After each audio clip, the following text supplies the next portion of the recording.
Beliau ialah Hatib bin Abi Balta'ah bin Amr bin Umair bin Salamah al-Lakhmi al-Makki. Beliau merupakan salah seorang daripada tentera Badar. Dikatakan Hatib adalah seorang yang mempunyai tubuh badan fizikalnya menarik, janggutnya sedikit, orangnya tidaklah tinggi, tangannya kasar. Beliau juga meriwayatkan hadis yang kemudiannya kedua-dua anaknya, Abdul Rahman dan Yahya, serta Urwah bin Zubair meriwayatkan daripadanya.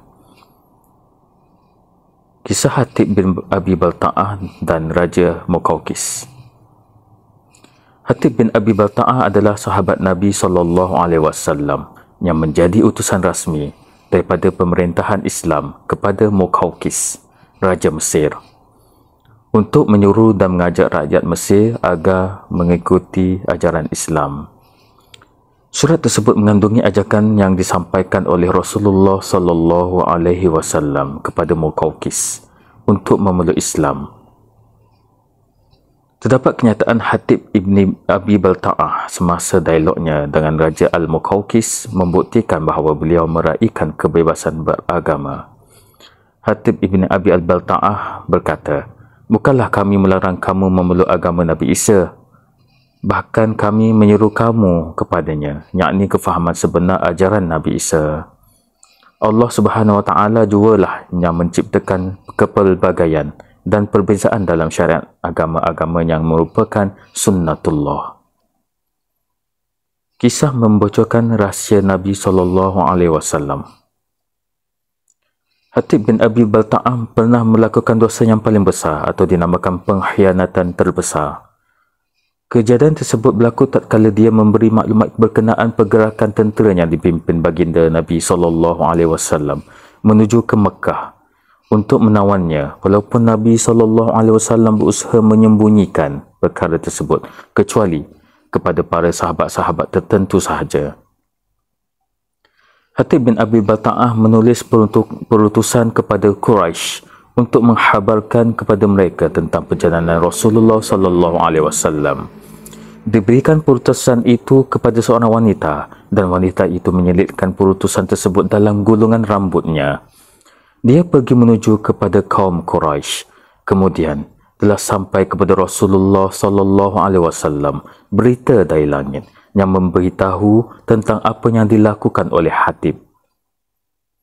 Maka Rasulullah SAW lalu mengutuskan Ali dan Miqdad radhiyallahu anhuma dengan berkata, "Pergilah kamu sehingga sampai di Rawdah Khah.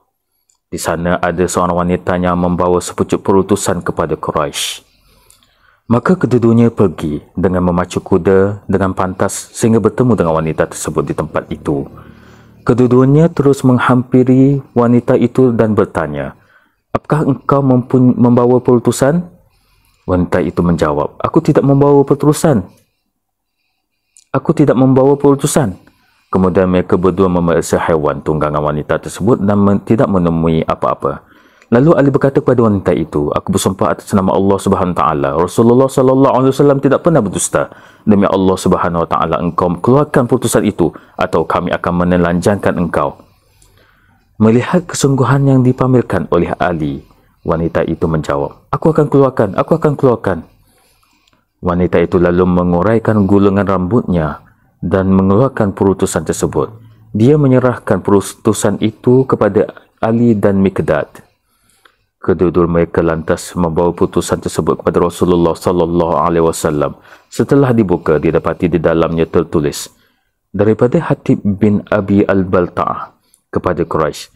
Di dalamnya, Hatib memberitahu berkenaan pergerakan Rasulullah SAW. Maka Rasulullah SAW lalu memanggil Hatib dan bertanya, "Apakah ini Hatib?" Hatib menjawab, "Jangan hukum aku wahai Rasulullah.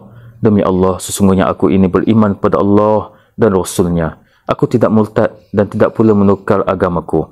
Hanya aku seorang saja anak pertama yang membesar di tengah Quraisy.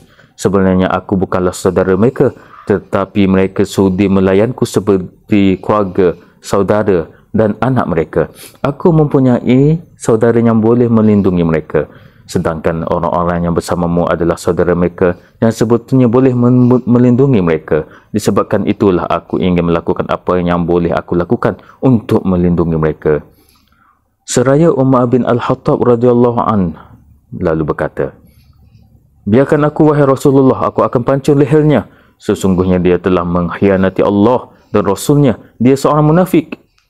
Rasulullah sallallahu alaihi wasallam menjawab, "Innahu syahida badran wa ma yudrika la'alla Allah azza wa jalla ittala'a ala ahli badrin faqala i'malu ma syi'tum faqad ghafartu lakum." Maksudnya, sesungguhnya dia adalah termasuk orang yang ikut serta dalam perang Badar. Apakah engkau mengetahui bahawa Allah telah melihat, yakni ke dalam hati orang-orang yang ikut serta dalam perang Badar? Lalu dia berfirman, lakukanlah apa yang kamu hendaki. Sungguh aku telah mengampuni kalian. Riwayat Al-Bukhari. Setelah mendengar kata Rasulullah sallallahu alaihi wasallam, kedua-dua mata Umar Al-Khattab terus menitiskan air mata. Lantas dia berkata, Allah dan Rasulnya lebih mengetahui.